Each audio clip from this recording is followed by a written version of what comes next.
안녕하십니까. 파파의 트레이딩 룸입니다. 6월의 네 번째 주 6월 19일에서 6월 24일 기간의 우리 시장과 미국 시장의 흐름에 대해서 함께 연구해 보도록 하는 기회를 갖도록 하겠습니다.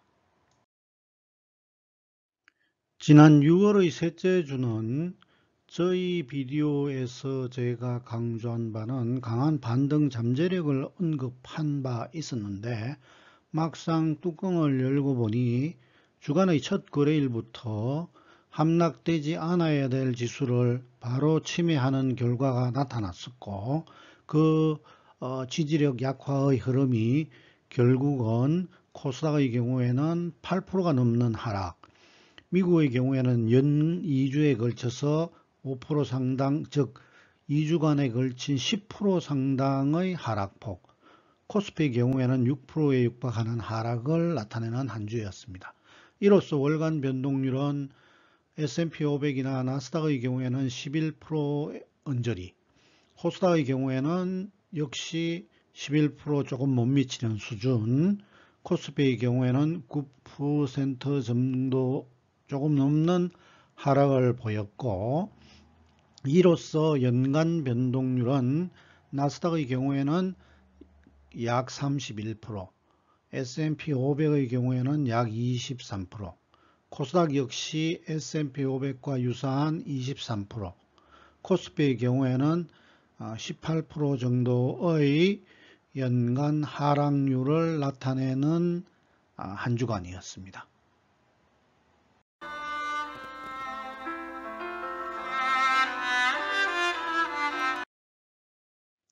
시가총액 상위 종목군들의 변동 현황을 살펴보도록 하겠습니다.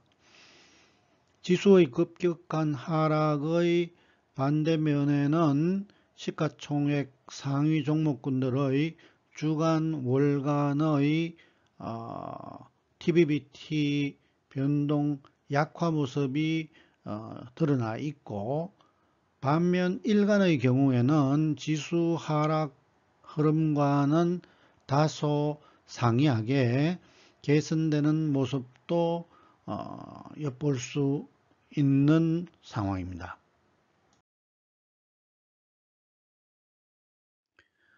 시가총액 상위 종목군들의 TBBTS 결과를 한 번 더 그 특징적인 내용을 살펴본다면 일간의 소폭 개선 조짐과 주간 월간의 전반적인 약화 지속, 주간의 개선폭은 일간의 경우에는 플러스 0.324, 주간의 경우에는 마이너스 0.005, 월간의 경우에는 마이너스 0.124 정도로 거의 전전주와 변화가 없는 상황이라고 요약해 볼 수 있겠습니다.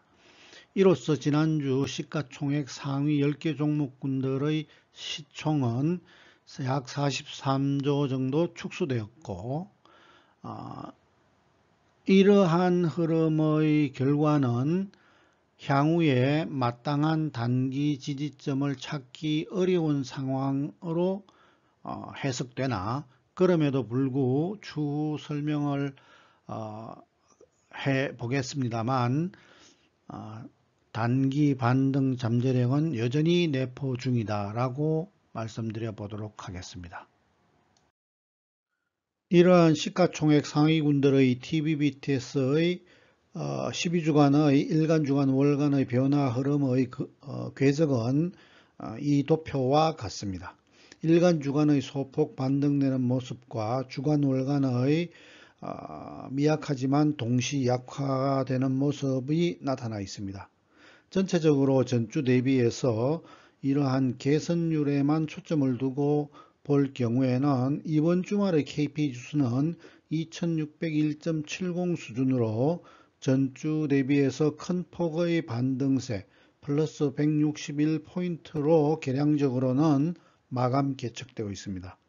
이는 아마도 지난주와 지지난 주간의 하락 과대된 부분이 지속적으로 반영되고 있다라는 데에서 기인한 것으로 판단됩니다. 같은 방법으로 6월의 넷째 주의 저항 및 상승 관점의 주요 관찰 지수를 분석하여 정리해 두었습니다. 지난 2주 연속 훼손될 경우에는 추가 하락을 알리는 지수를 주 초반에 바로 함락시킴으로 인한 하락 충격이 매우 크게 나타나 있었던 바, 이 해당 지수들에 대한 부분을 유념하여 관찰해 보시는 것이 좋을 듯 합니다. 같은 구도로 6월 넷째 주의 저항 및 상승 관점의 주요 미국의 관찰 지수에 대해서 아래 표와 같이 정리해 두었습니다. 훼손될 경우에 추가 하락을 알리는 지수는 S&P 500의 경우에는 3,595포인트, 나스닥의 경우에는 1,494포인트로 결과가 도출되어 있습니다. 앞부분의 내용들을 아주 간략히 살펴본 것은 이번 슬라이드에서 단기적 시장 흐름에 대한 이야기를 좀 더 많이 나눠보고자 했던 점을 양해해 주시기 바랍니다. 물론 또 이번 슬라이드에서 말씀드리는 내용들이 매끄럽지는 않을 것 같습니다. 그 점 역시도 양해 부탁드리고요. 지난주에 일어났던 급격한, 특히 미국 시장 중심으로 일어났던 내용들을 많이 살펴보고자 하는데, 지난주에 일어났던 급격한 하락 움직임 이후에 나타난 여러 이야기들 중에 이런 이야기들도 있죠. 뉴스라고 해가지고 제가 보면 그 마이클 하트넷이라는 BOA의 그 스님 전략가가 자신이 분석한 약세장에 대해 가지고 평균적으로 19번 정도 일어나는 약세장의 흐름을 보았을 때는 최고점 대비 평균 하락률이 대략 37.3%더라. 그 다음에 평균 조정기간은 289일이더라. 그래서 앞으로 향후에 S&P 500의 최종 역사가 반복이 된다 한다면은, 그대로 반복이 된다고 한다면 S&P 500은 3000까지 하락할 것이요. 그 기간은 대략 10월 중순 그 1987년의 블랙만데이, 미니 블랙만데이 이후로의 35주년 차 되는 공교롭게도 라는 날이라면서, 그러나 이러한 조정이 끝나고 나면은 조정은 항상 빠르고 가파르게 진행이 되고, 끝나고 나면은 S&P 500은 6천 수준까지 상승하는 모습을 보일 것이다 라는 이야기가 있었고요. 반면 메론 캐피탈의 창업주인 큰 자산가인 람베럴은 지금의 상황이 거의 한 세대에서 한 세대 30년마다 나올까 말까 한 굉장히 큰 매수 기회라는 얘기를 강조하면서 CNBC 그 앵커에게 자기의 이야기를 강조해서 전해줄 수 있느냐라는 이야기도 있었습니다. 뉴스로. 현재의 상황은 모든 기술적 지표, 일반적으로 기술적 지표는 거의 가격 변수를 적용해서 장래의 추세를 결론을 내는 구조이기 때문에 현재 상황에서 거의 모든 기술적 지표는 하락을 나타내고 있고, 현재 시점에서 이러한 하락을 강조한 이야기를 제가 더 드려본들 과연 무슨 도움이 될까라는 생각이 들었습니다. 도리어 그 역투자가 컨트레리언들의 이야기가 오히려 더 유용한 시점이 아닐까라는 생각도 들고, 그래서 밥 페롤의 모두가 합창하면 뭔가 다른 일이 일어난다는 말이 갑자기 생각이 더 납니다. CNBC의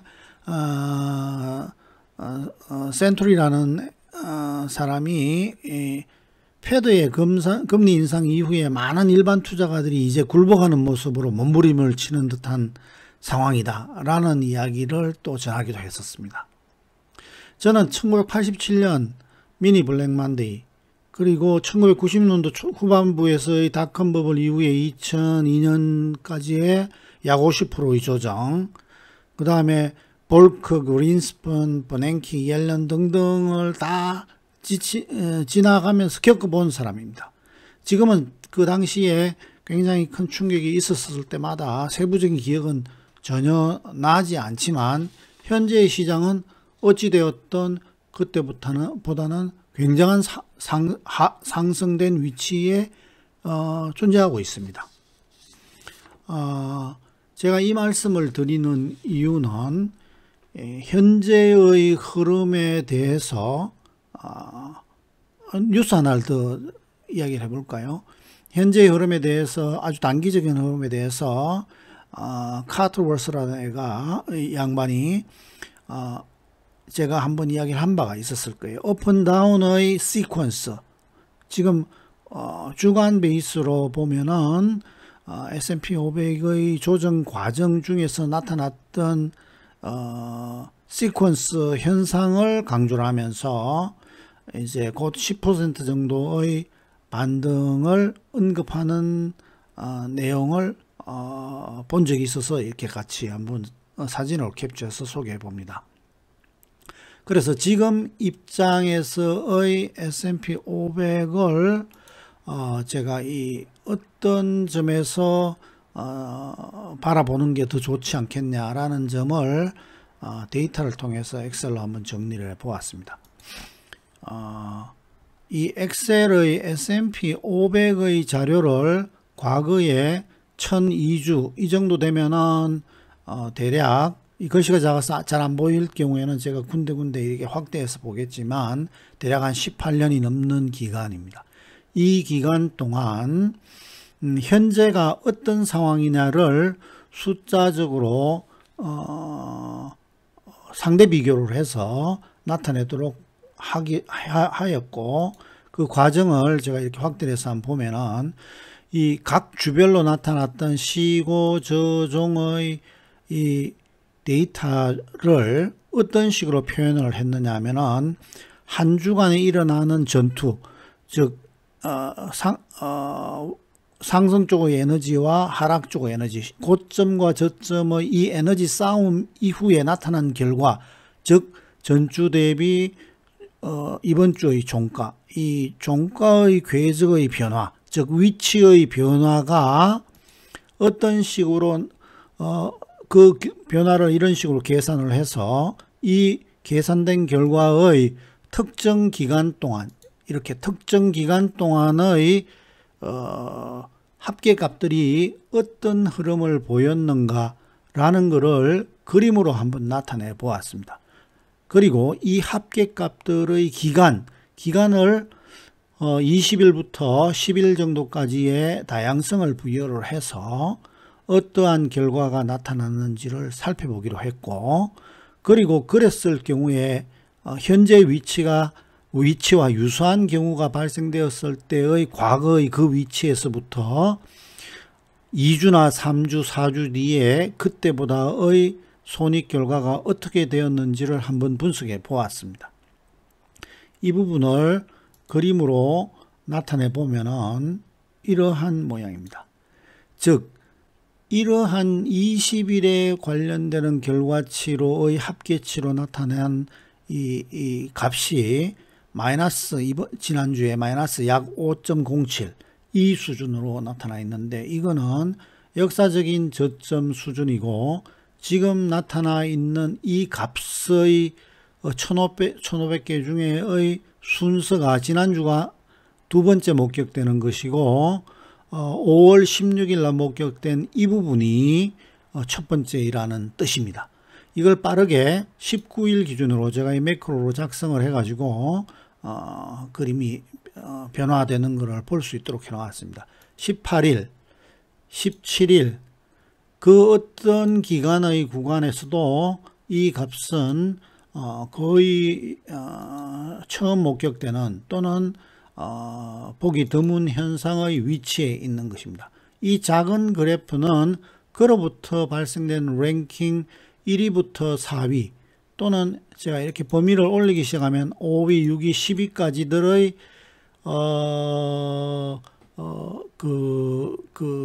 클로징 대비 그로부터의 2주나 3주, 4주 뒤에서의 나타났던 결과값들의 합계값입니다.